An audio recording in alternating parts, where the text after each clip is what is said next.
démocrates. La parole est à Madame Louise Morel. Merci Madame la Présidente, Monsieur le Ministre, chers collègues.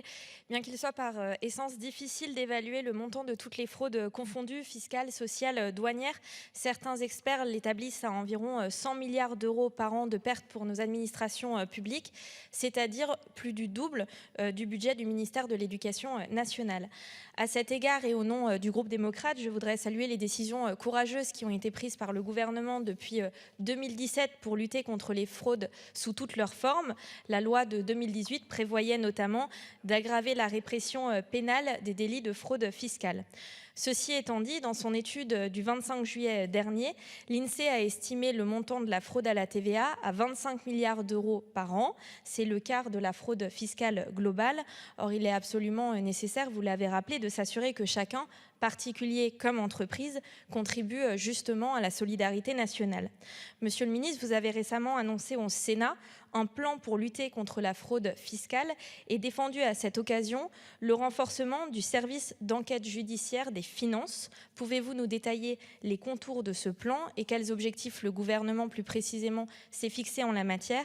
Et d'autre part, on parle également souvent des fraudes carrousel, c'est-à-dire les fraudes à la TVA qui ont explosé depuis le 30 ans, notamment en lien avec le commerce électronique. Pouvez-vous nous dire ce qu'a apporté la directive e-commerce sur cette problématique spécifique et faut-il aller, selon vous, plus loin que cette directive? Je vous remercie. Je vous remercie. Monsieur le ministre, vous avez la parole. Merci Madame la Présidente. Madame la députée, vous soulignez un problème important, celui de la fraude à la TVA, dont les montants sont très élevés, même s'ils sont difficiles à estimer. Vous l'avez rappelé, l'INSEE estime à 23 milliards d'euros le montant, ou 25 milliards d'euros la TVA non recouvrée.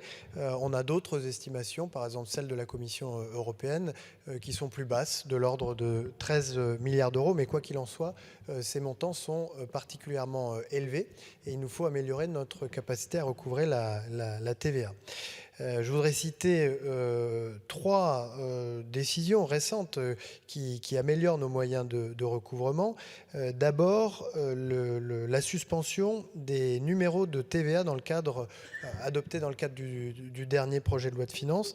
Ce renforcement des moyens dont dispose la DGFiP doit notamment nous permettre de mieux lutter contre les schémas de carrousel que vous évoquiez, puisque l'invalidation du numéro de TVA des sociétés utilisées pour ce type de fraude permettra de mettre fin à ces pratiques lorsqu'elles sont détectées. Deuxième élément, la facturation électronique qui constituera dès l'année prochaine une nouvelle arme des services fiscaux, puisqu'elle donnera à l'administration une vision complète et contemporaine des chaînes de facturation, ce qui permettra un recoupement systématique des flux de TVA et cela facilitera grandement la détection des fraudes et des carrousels de TVA. Puis enfin, la directive e-commerce qui a été durement négociée par la France et qui constitue depuis l'année dernière un puissant outil pour lutter contre la fraude à la TVA sur les flux de biens provenant de pays tiers à l'Union européenne, notamment en rendant redevables de la TVA les plateformes de e-commerce qui ont facilité ces ventes. Alors, vous l'avez dit, Gabriel Attal, sous l'autorité de Bruno Le Maire, présentera à la fin de ce trimestre un nouveau plan de lutte contre toutes les fraudes que je lui laisserai le temps de détailler. Merci de conclure, Monsieur le ministre. Mais je sais qu'il s'inspirera pour échafauder ce plan des contributions des deux assemblées. S'il vous plaît. Et voilà ce que je pouvais répondre, Madame la députée.